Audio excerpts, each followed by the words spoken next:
مساء خير. غلطات فردية. أول مرة تعرضت في حياتي وأنا صغير يعني كانت تحت مسمى غلطات فردية. أنا كنت من عشاق الأديرة، أروح وأقعد هناك بالأيام والأسابيع، مكنتش أحب أتنقل من هناك، كنت بدور على ربنا يعني زي أي حد. وبعدين مرة من المرات خلصنا القداس، وبعدين بعدها بشوية دخلت المسبح، لقيت أب راهب بيتحرش بواحد واد صغير في السن. تعبت أوي، كان جوه المسبح والواد كان بيتملص من ايديه بس الواد هرب يعني ما لحقش التاني يعمل حاجة كويس. فرحت الأب اعتراف، قلت له حصل كذا كذا كذا كذا. قال لي معلش يا رفيق، غلطات فردية. تعديت الموقف لأنه غلطات فردية، ده جوه كنيستنا الأرثوذكسية. وفوجئ بعدها بفترة إن في تحرش في داخل مباني العمال، من العيال اللي جايين من الصعيد، في آباء رهبان بيتحرشوا بيه. مش تحرش بقى، كمان صعب، كمان عيال صغيرين كده يعني جايين ياخدوا لهم 200 جنيه ولا حاجة ولا كلام فارغ. طبعا مين هيصدقهم؟ غلطات فردية. طبعا الكلام ده مش كتير بس الكلام ده موجود يعني، ولوقتنا هذا وبليفلز مختلفة.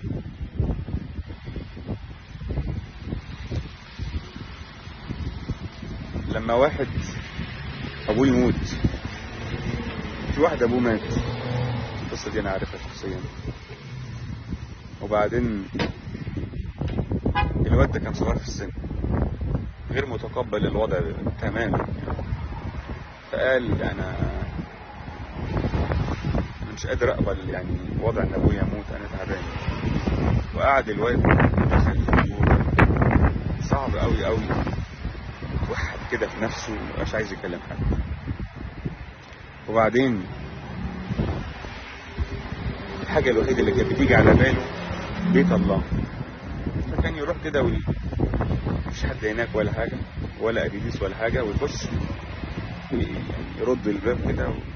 أحيانا يخش المسبح يقعد ما يتكلمش، أحيانا يصلي قدام صور القديسين، أحيانا يقعد على الدكة كده لحد ما ينعس.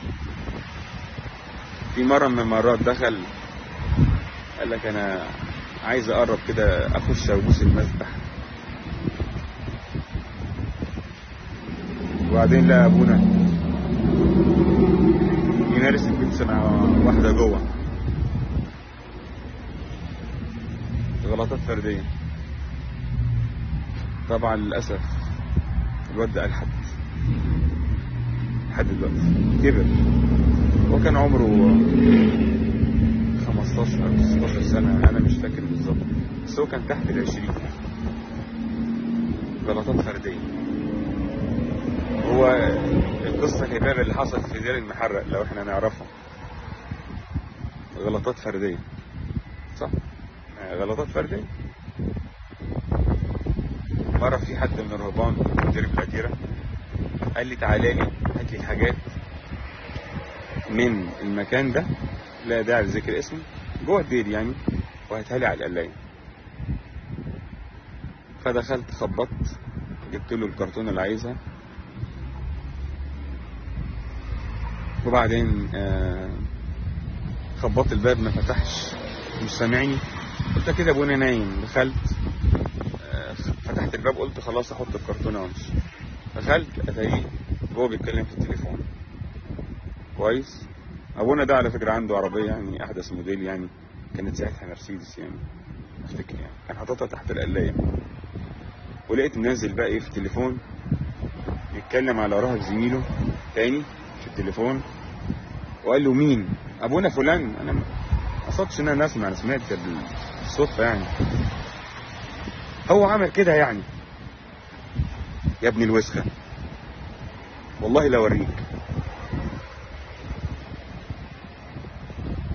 غلطات فرديه. قتل الانبا بيفانيوس في دير ابو مقار، غلطات فرديه.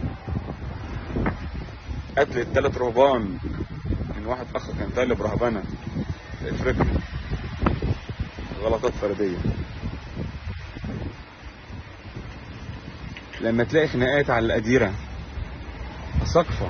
سقفة فاتحين أديرة بيزنس، الغرض منها اني انا يكون عندي مجموعة من الرهبان، والناس تيجي والناس تبات والناس تقدم عشور والناس تقدم تبرعات، واطلع بقى منهم للخدمة عشان يوفروا لي فلوس الكهنة اللي هم يتجوزوا يطلع لهم مرتب. عندكم مثلا ناس واحد من الناس اتاخد منه دير هنا غير معترف بيه في اوهايو، اتاخد منه، وفي مصر اتاخد منه دير تاني، والدير التالت اللي هنا عنده في بنسلفانيا ماشي جمعية، مكتوب باسم جمعية، باسم بقى مين؟ مرات اخوه، غلطات فردية. وبعض الاراضي وبعض الشقق للاساقفة، لبعض الاساقفة وبعض الرهبان بيمارسوا فيها الخطية مع بنات. فتحوا شقة من الشقق، كان واحد منهم من دير ابو مقار، لقوا فيها شيشة وملابس ستات، غلطات فردية.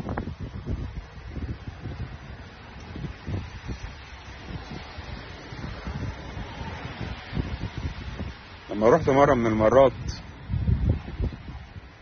ابونا قال لي تعالى، لا داعي لاسم ذكر الكنيسة او المكان، عشان عايزين نعمل بنت بالغة يعني، البنت كانت مخلفة يعني. وافوجئ ان ابونا لغى الميعاد مع نفسه. انا قلت هو ما كلمنيش، خلاص انا شماس راح يعني احضر يعني اصلي معاه واشوف العماد. هو كان عايز يستفرد بالبنت له، ومسك ايديه بالميرون، طبعا عمل العماد مع نفسه، ما خلاش حتة في جسم البنت من فوق ومن تحت الا لما دهنها بالميرون. وعلى فكرة هو اللي قال غلطات فردية. لما واحد في محافظة من المحافظات في الاعتراف يطبطب على بنته وياخدها كأنه بنته، وفي الاخر تبقى حامل منه، وفي الاخر تحصل مصيبة والبنت تبقى حامل، وبعد كده البنت تسقط ويتلم الموضوع بعد فضيحة كبيرة، غلطات فردية. لما واحد راهب في دير لا داعي لذكر اسمه يكون مخلف اولاد شرعيين، عنده اولاد وعنده زوجة في السر،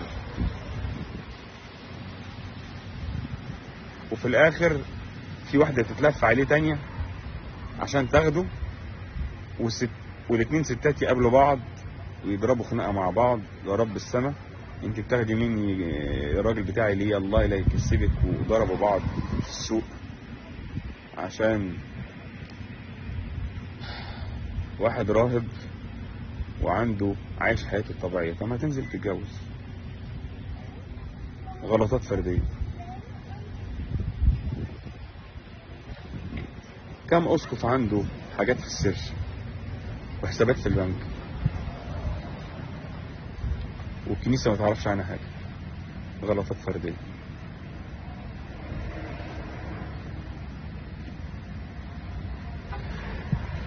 لما تشوف قدام عينيك وتعرف انه في كاهن بيحب مرات زميله كاهن تاني،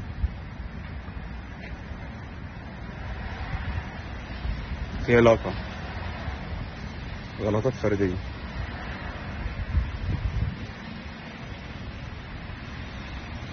لما تعرف ان طماف إيريني بتنصب، والناس من جوه المجمع المقدس بيأكدوا 100% انها مؤلفة كبيرة، وبعدين تيجي تمسك قصة من اللي بتقولها تلاقيها خيال كلام فاضي، وهي كانت من الناس اللي دخلت الرهبنة. ودي على فكرة في ناس كتير انخدعوا في الموضوع ده. انا دخلت كنت اخ قبل كده في الدير 9 شهور، اتفرغت للقراية، واتفرغت ان انا اسمع ايه اللي بيحصل في الدير ده واللي بيحصل هنا واللي بيحصل غير معرفتي السابقة. فابتديت ادقق من كل معجزة اسمعها، ما احطهاش في نافوخي كده او وداني تخش وداني، لازم احللها. وفي الاخر الناس تخش رهبنة ما تلاقيش الناس اللي بتطير دي، ولا القصص الوهمية اللي كانت موجودة في بستان الرهبان، او القصص القديسين اللي كانت مكتوبة، لأن نوع من انواع الماديات وبزنس، غلطات فردية. لما يكون داخل دور العبادة كنيسة لل 170 و 180 جسد، في ناس عندهم جسد واحد، في ناس عندهم أكتر، توصل لأرقام رهيبة، وتعرف أن الجسد ده مزيف. أنا عارف أسماء أجساد مزيفة واسم الكنيسة واسم الجسد إيه، أنا عارف، بس أنا حضرت منهم، بس أنا كنت واقف شماس، ماليش سلطة أنا أقول حاجة، وأنا جاي في الآخر أتكلم. غلطات فردية. لما تشوف الكهنة اللي عمالين يترسموا، وتلاقي شهرين 3 اتقلبوا، شقة في هنا وشقة في التجمع وشقة في زايد وشقة وعربية حديثة جدا، غلطات فردية. بقت مهنة، هي بقت مهنة.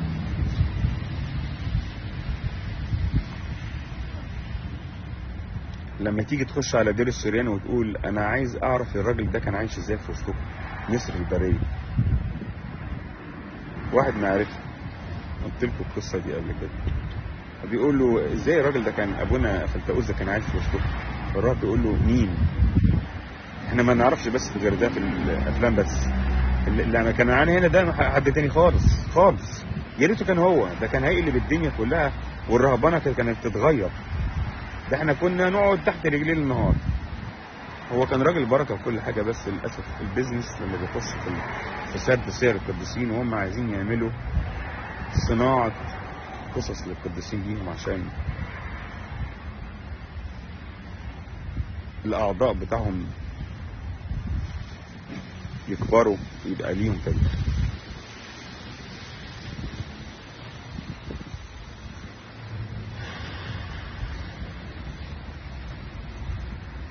اكتر حاجة خلتني ابتدي ان انا اتكلم، طبعا غير سير القديسين اللي هي 3/4 اساسا كلها نصب في نصب. لما تيجي تحقق منها، تحقق من كل قصة، شوف اقراها كده بعقل، وشوف التواريخ وشوف الدنيا وايه العقل منها والغير اللي لا يعقل منها. اكتر حاجة تعبتني وخلتني افتح بقي لما قررت ان انا اكتب شهادة وفاتي بنفسي. حتى مراتي بتقولي انت مجنون، يعني احنا ملناش اساسا اهمية بالنسبة لك، لا انت ولا عيالك ال4. قلت لها انا اصريت ان انا اتكلم، وهي ما تعرفش كل حاجة برضه. انا كل اللي انا بكلمه ده شوية ازازة لب. اكتر حاجة خلتني اتكلم غير التحرش الرهبان بالبنات والستات، وكنت بشوف رجالة بشنبات ساكتين لسانهم في بقهم، وأساقفة بيتحرشوا ببعض برضو، البنات والستات المتجوزات. طبعا انت عارفين البيوت ازاي خربانة، في بيوت كتير خربانة، فبتبقى البنت محتاجة كلمة عطف او الست محتاجة كلمة طبطبة، وهو بقى محروم فبيستغل الحكاية دي. فأكتر حاجة خلتني أتكلم هي جبننا احنا، احنا ما بنتكلمش، بنخاف من الجلابيه السوداء، بنخاف احسن من الفضح.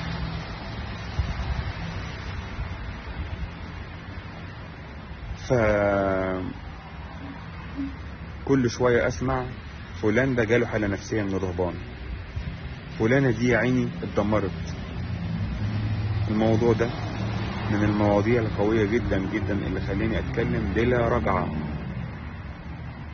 بنات زي الورد، زي الورد،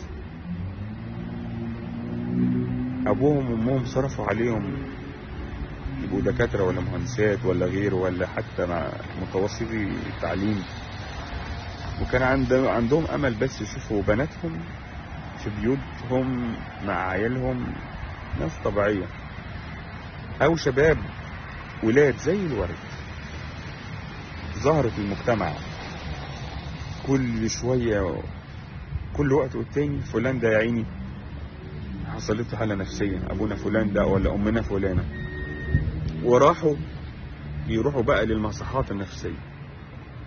معظم الاديره، معظم الاديره الكبيره كلها عندها مصحات نفسيه للرهبان والراهبات. انا شايف مفيش حد بيتحرك. خفت على البنات، خفت على الولاد اللي هم ظهرت المجتمع، خفت عليهم. حبيت اهد المعبد كله على الكل. هيجي عليا طوب وعليكوا طوب. اللي يقول لي انت شمت فينا الانجيليين، يا عم تنيل، الانجيليين ايه؟ ولا الاخوة ولا البلاميس ولا المسلمين؟ يا عم تنيلوا. ما هو ده اللي قعدنا 2000 سنة، ده الجبن اللي قعدنا 2000 سنة. للأسف فضلت الكنيسة بتقصها من غير المسيح. الكنيسة الأرثوذكسية من أجمل الكنائس، هي نظام ولكن بدون روح. احنا ميتين، قليلين قوي قوي قوي اللي يتعدوا على الصوابع اللي تشوفهم بيتخشوا القداس ويخرجوا. الاستفادة كلها بس من الطقوس كأفيونة. الحمد لله انا دخلت حضرت قداس زي ما قال ابونا، ماليش دعوه انا اخش الملكوت اتناول بقى. اديني التناول بقى بسرعه عشان امشي ارجوك الله يخليك. تيجي تساله تقول له طب انت بتكلم ربنا فيها علاقه قويه؟ يقول لك ما انا بروح بصلي، انا بصلي بالاجبيه. خربت بيتنا الاجبيه دي، الروتين خرب بيتنا. احنا مش عارفين نتعلم العلاقه الحيه مع الله. فانا جازفت بنفسي. وبعدين الناس اللي بيخش علقوا من الانجيليين على صفحتي ولا غيرهم ولا مسلمين ولا غيره ولا غيره، ما احنا يا جماعه لازم نعالج الموضوع. كنيستنا اسيره في الحكم الرهباني بقاله 1600 سنه. قال لك احنا مش عايزين نمتلك العالم، وهم امتلكوا كل اداره الكنيسه بالفلوس. بيقعدوا على الكراسي، يطلع الاسقف ولا يطلع على البطرك على كرسي عظيم، بعرش كده وبسلاسل ذهب وبعصيان مزخرفة وتيجان مترين فوق بتضرب للسقف. مش موجود لا في عهد قديم ولا عهد جديد. احنا مش بننقد نفسنا، احنا مش بنحلل احنا بنعمل ايه ولا بنصلي بنقول ايه. كل حاجة بالقبط عندنا، ولا حد فاهم ولا ربنا فاهم ولا الشمامسة فاهمين ولا الشعب فاهم ولا الناس اللي بيجوا كنيسة عندنا حتى بيكونوا فاهمين. محدش فاهم حاجة. فهمت ليه بقى انا اتكلمت لانه زي ما حصل في 25 يناير مصر دي، لولا الناس اللي ماتت احنا ما كناش عندنا مصر، كانت بلدنا كانت راحت. في ناس ماتت احنا عشنا بحسهم على فكره. ايه جنس ايه بقى، هو دين مسلم مسيحي مش فارقه. الكنيسه عايزه كده بقى، عايزه ان احنا نتكلم. خلينا جوه كنايسنا وما نخرجش. وانا ما بقولش حد يروح اي حته، بس كلنا لازم نتكلم، يكون عندنا صوت. كلنا لازم يكون لنا كلمه. كلنا لازم لما نسمع اي قصه قديس ولا قصه شهيد ولا اي قصه ملهاش لازمه، لازم يكون عندنا رأي ونقول ده غلط وده صح. لازم يكون ربنا هو الاول في حياتنا.